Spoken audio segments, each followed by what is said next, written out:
Today I present the findings of the special audit on the Fiji Roads Authority by the Office of the Auditor General, which was submitted to my office late last year, just before New Year's Eve.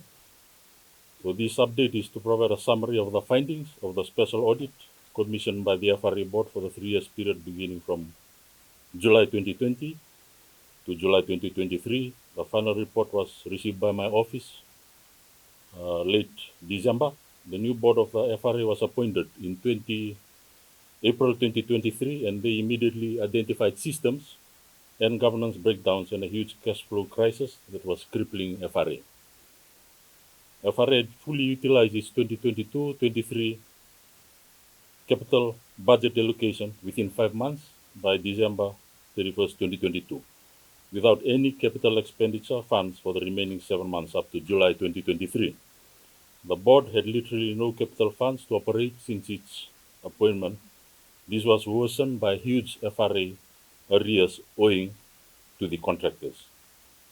This cash flow crisis had a significant impact on the delivery of required services by the FRA, with mounting public complaints and outcry due to the continuing deterioration of road network systems around Fiji when we came into the government.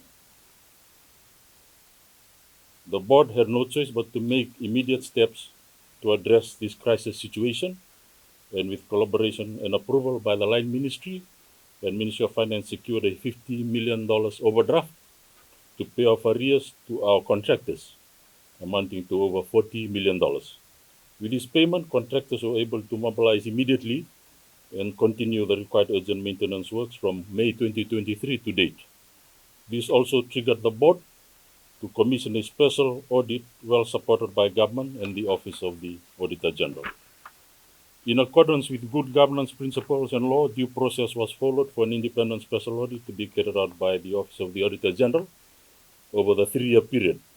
The audit scope and proposal was endorsed by the board before the audit began.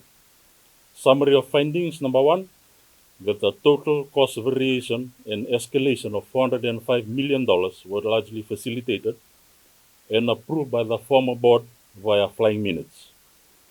This is a very significant amount and exceeded the annual capital budget approved for each of the 3 years. This amount is equivalent to about 10% of the national budget. Serious questions need to be asked whether proper processes, due diligence, and approvals were undertaken before these amounts were paid out.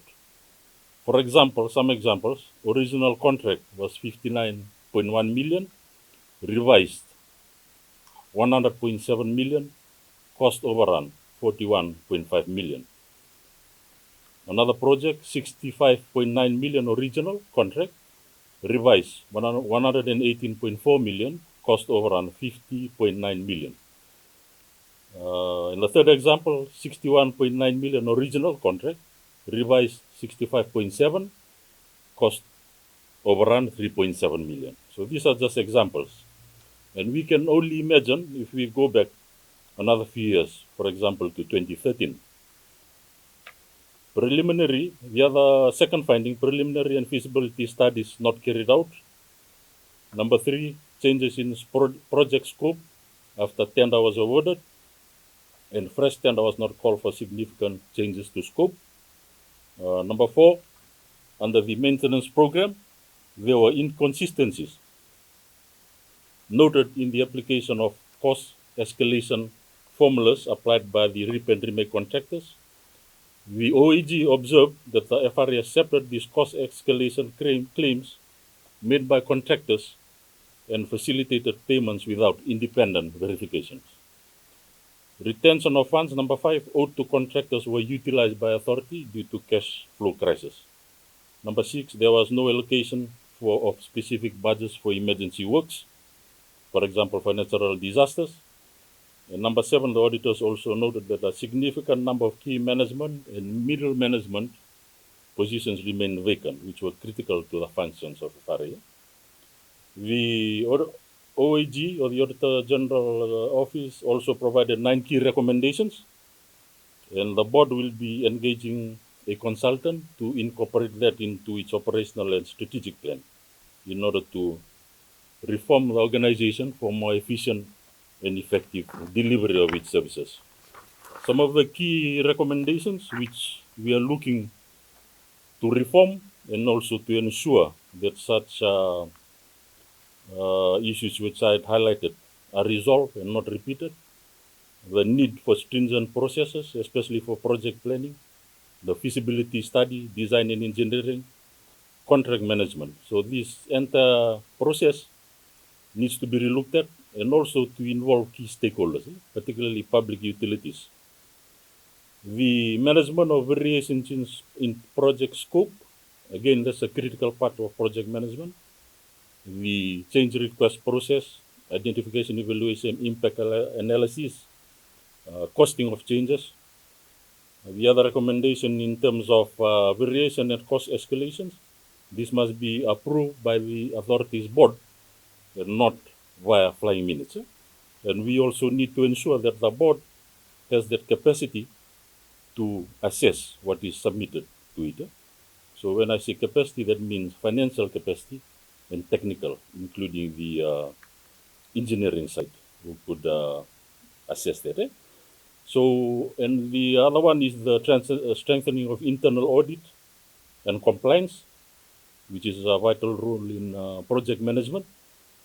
In addition to the authority to work with its line ministry to ensure it is working within its budget, and of course to fill critical posts.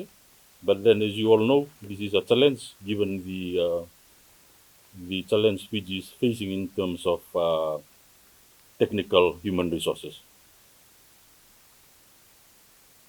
Budget monitoring mechanisms and performance monitoring evaluation. Again, that is what the board should be working on. Not only that, but also in terms of reporting to the ministry, and also the ministry having its own monitoring and evaluation framework in place to monitor the organization which work under me. So that is a work in progress, and we should ensure that all certifications for payment are properly authorized and assessed. So due to the seriousness of the findings in this special report and for good governance and transparency, and most importantly, accountability of public funds,